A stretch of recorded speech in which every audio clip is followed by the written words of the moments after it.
What is the Islamic dress code for men and women Islam? Quite a long question. As far as the Islamic dress code is concerned, there are a few guidelines given in the Quran as well as the Hadith.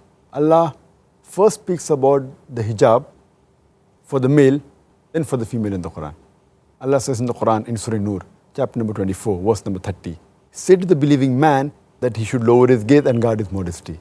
That means whenever a man looks at a woman, any brazen thought comes, he should lower his gaze. Once there was a person, a Muslim, staring at a girl for a long time. I told him, brother, what are you doing? It's haram in Islam. So he said, our beloved Prophet said, the first glance is forgiven, the second is prohibited. I have not completed half my glance. That does not mean you can look at a girl for 10 minutes without blinking and saying, I have not completed my glance. Later on comes the dress code. The next verse speaks about the hijab for the woman. It's mentioned in Surah Nur, chapter number 24, verse number 31. Say to the believing woman that she should lower her gaze and guard her modesty, and display not a beauty except what appears ordinarily of, and to draw her head covering over the bosom, and display not a beauty except to her husband, her son, and a big list of mahram, the close relatives who she can't marry is given. Basically, there are 6 criteria for the hijab for the man and woman. The first is the extent, which for the man, it's from the navel to the knee. For the woman, the complete body should be covered. The only part that can be seen are the face and the hands up to the wrist. There are some scholars who say that even this should be covered. The remaining 5 criteria are the same for the man and the woman. The second is the clothes they wear, it should not be tight so that it reveals the figure. Third, it should not be transparent or translucent so that you can see through. Number 4, it should not be so glamorous so that it attracts the opposite sex.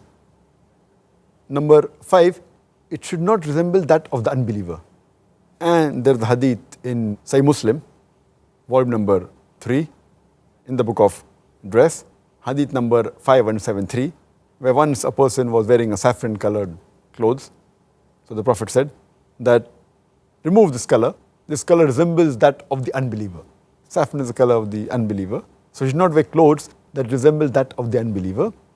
And especially that which is signs of unbeliever, like wearing a cross is a sign of Christianity, putting a vermilion or a tikka is a sign of Hinduism. So you should not wear those which are signs of the unbeliever.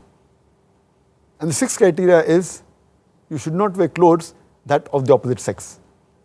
There's a hadith in Sahih Bukhari, volume number 7, the book of dress, hadith number 5885, where the Prophet said, the men should not behave like the women and should not wear clothes like that of the woman. And the women should not behave like men, should not have manners like men, and should not wear clothes, etc. So these are the basically 6 criteria of hijab. But this one talks about the clothes. Besides this, for the complete hijab, it even includes the way a person talks, the way a person walks, the way a person thinks, the way a person carries him or herself. All this put together is the hijab. And Allah further says in the Quran, in Surah Ahzab, chapter number 33, verse number 59, O Prophet, tell the believing women that when they go abroad, they should put on the cloak, so that they shall be recognized and it will prevent them from being molested. And I always give an example that if there are 2 twin sisters who are very beautiful, equally beautiful, if they're walking down the streets of maybe London, the city where you stay, and if one of the sisters is wearing the complete hijab, complete body covered except the face and the hands up to the wrist, and the other twin sister who's equally beautiful, she is wearing the western clothes, mini skirts or short. And around the corner there is a hooligan who's waiting for a catch. I want to ask you the question, which girl will it tease? Will it tease the girl wearing the mini skirt or will it tease the girl wearing the hijab? Which girl will it tease? Ooh, definitely the one with the miniskirt. That's right. So Quran rightly says that hijab has been prescribed for the woman so that it will prevent them from being molested. So these are the basic 6 criteria for hijab. And furthermore, there are other rulings about clothes, etc. As far as the gents' clothes are concerned.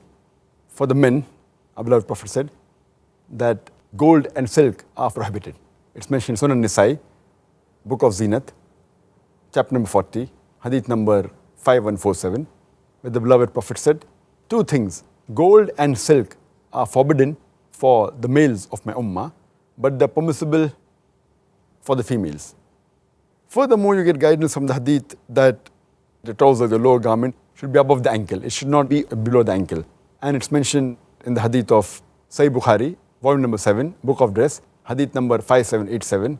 The beloved Prophet said that the izar, the trouser that hangs below the ankle, that will be in fire. As we discussed in the previous episode, wearing trousers and lower garment below the ankle is prohibited. Further, we get guidance that wearing dress of fame and those which make you outstanding as compared to the other people around you, like those that the kings wear and the leaders, proving that they are superior, it is prohibited. It's mentioned in Sunan Abu Dawud, hadith number 4018 and 4019, that the person who wears the clothes for fame and for glamour, Allah subhanahu wa ta'ala will clothe him with that on the day of resurrection. And the other version says that Allah will clothe him with disgrace on the day of judgment, on the day of resurrection. There are further guidelines given that it's preferable that you wear white clothes. And the Prophet said, it's mentioned in Sunan Abu Dawud, in the book of dress, volume number 3, hadith number 4050, the Prophet said that wear white garments because they are the best of your garments, and shroud the dead person in white. And further, our beloved Prophet Muhammad said, it's mentioned in Sunan Abu Dawud, volume number 3, in the book of dress, hadith number 4129, the Prophet said that whenever you wear a garment or do wudu, you start with the right hand. So this is also sunnah that when you're wearing a garment, start with the right hand. So these are the few rulings which we get in the Quran and the Hadith regarding the hijab, the dress code, and regarding what you can follow of the sunnah as far as wearing the dress is concerned.